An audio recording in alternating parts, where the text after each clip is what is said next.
الجنان والفوز والغنيمة، فخذ هذه المعاني بسيطة عظيمة. الدين بالأخلاق بالجود والعزيمة، بالحب والوفاق حياتنا كريمة. بالرفق بالسخاء نفوسنا سليمة، والصدق والوفاء قلوبنا حليمة. ما قيمة الوجود إن اختفى صميمه وزالت الحدود.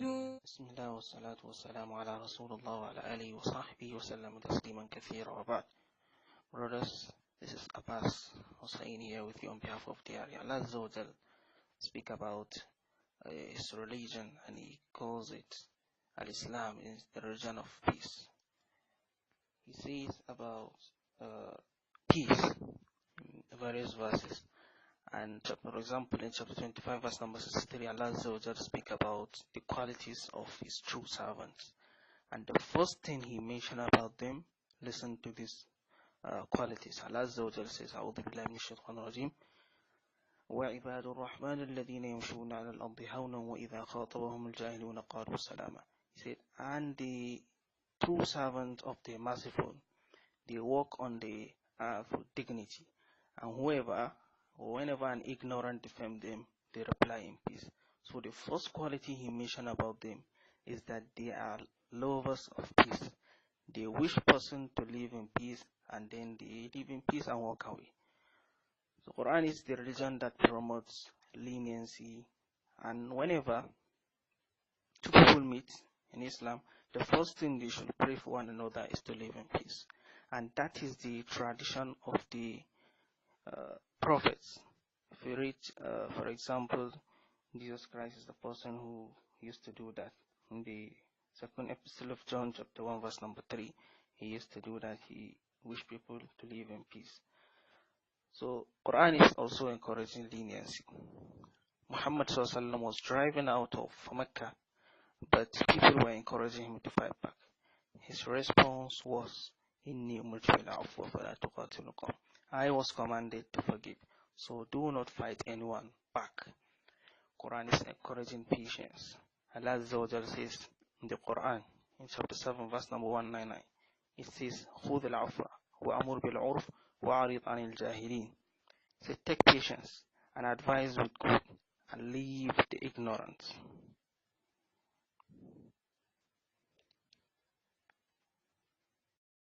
Muhammad ﷺ said, in this one is recorded by Hakim al-Mustadrak, volume 2, page 528.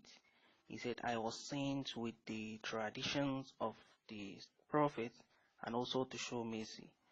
Quran is somebody, for example, when we read the book of Jeremiah, it encouraged fasting in the 9th month, as Muslims used to do today. Book of Jeremiah chapter 36 verse number 9. Quran also teaches ablution, like as what Moses did in the book of Exodus chapter 40 verse number 32. Quran also used to encourage prostrating to God, that is doing sujood, as was done in the book of Matthew chapter 26 verse number 36. Quran also used to encourage worshipping oneness instead of Trinity. In chapter 4 verse number 10, the Gospel of Matthew, Quran also speak about giving alms, as Muslims used to do. In the first book of Peter chapter 4 verse number 8, Quran also encourage executing the adulterer. In the book of Deuteronomy chapter 22 verse number 22 to 3, and many more. Quran also used to discourage war, and it says, Muhammad ﷺ said in Sahih Bukhari, hadith number 3030, he said, Al-Harbu Khuda', war is deception. Deception means to insinuate in someone's mind that something bad is good. So Quran is to discourage that, as Muhammad used to do. Whenever you see war, then there is absence of peace. Quran used to discourage that. Quran always used to bring that which promotes peace. Quran have respect for other people. Because whenever you respect one another, then there will be peaceful living. Then you are ready for peaceful living. Quran says in chapter 5, verse number 32, if anyone kills any other person, not for murder, not for corruption, then it is like he kills all mankind. And if anyone save any other person, then it is like he saved all mankind. So Quran did not say whether this saving the person you should save or the person you should kill is Muslim or not Muslim. Quran just say person. So Quran respect everyone. Unless there is respect for one another for peace to be established. Listen to what Muhammad ﷺ said. He said, Man qatala mu'ahadan lam yurih rahiyat al-jannah. And this hadith is there in Sahih al-Bukhari, hadith number 3166. He said, if anyone kills mu'ahadan, then this person will not even smell the paradise. Who is mu'ahadan? A mu'ahadan is someone who is a non-Muslim that lives in the Muslim country and he lives under Islam. So Islam is protecting his blood. He also said, and this hadith is there recorded by Imam Abu Dawud, hadith number 3052. He said, ألا من ظلم معاهدا أو انقصه أو كلفه فوق طاقته أو أخذ منه شيئا بغير طيب نفس فأنا حجيجه يوم القيامة. He's saying about the non-Muslims. He said, if anyone hurts them or do anything, or maybe he cheats them or anything, Allah Azza wa Jal is going to, he said, I am going to be his evidence on the day of Qiyamah. So I will stand before the Lord until I collect his own rights. Allah Azza wa Jal also speak about justice. He says in chapter 5, verse number 8 in the glorious Quran, he said,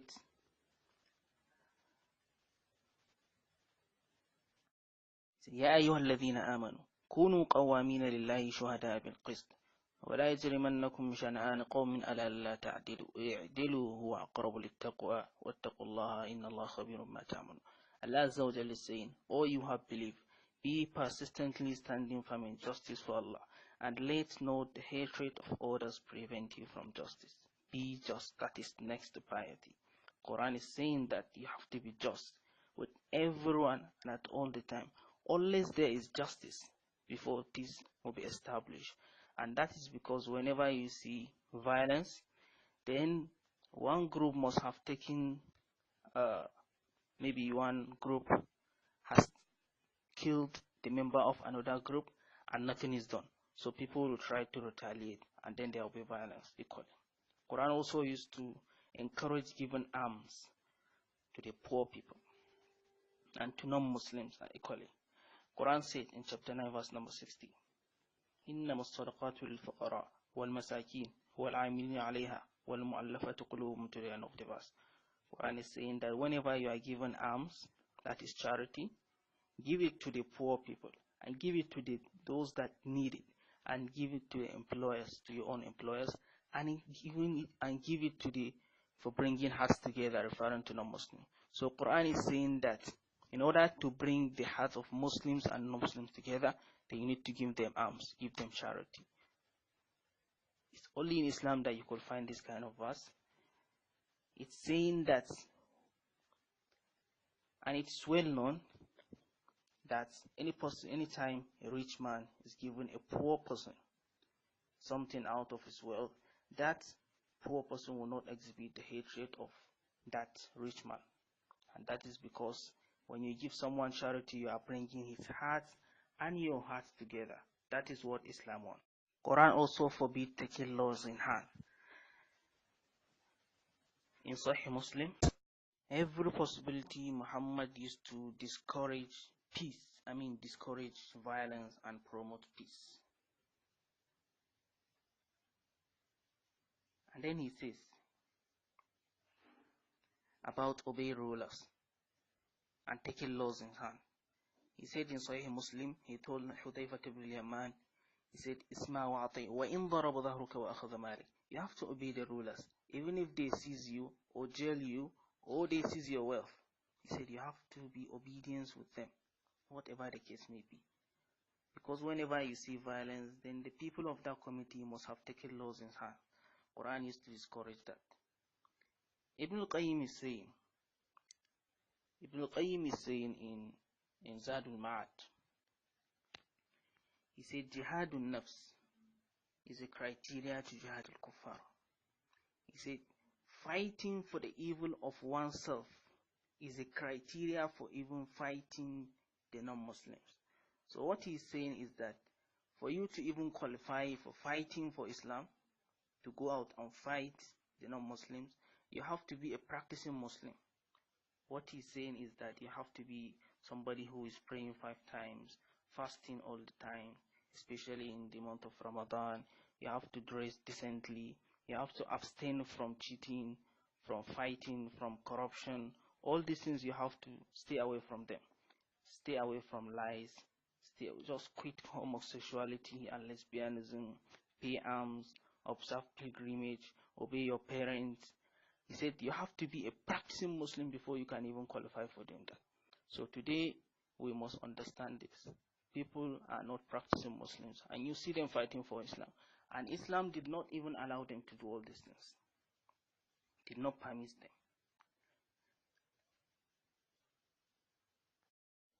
Quran forbids gambling in chapter 5 verse number 90. It says it is for the purpose of peace. That is because whenever you see people doing gambling, and any person that loses, you find out that he has enmity and hatred and animosity of the other person. Quran used to discourage gambling for that reason. Quran also used to, for example, Islam used to forbid urinating on the street where people used to pass or they used to rest. In Sahih Bukhari, hadith number 4477, it is for the purpose of peace. Because whenever someone urinates on the street, any person that passes by will have the hatred of that person that does that. Quran used to discourage having sexual intercourse with animals. And so, for example, in Sahih Muslim, hadith number 675, it is for the purpose of peace, because having sexual intercourse with animals can cause the spread of disease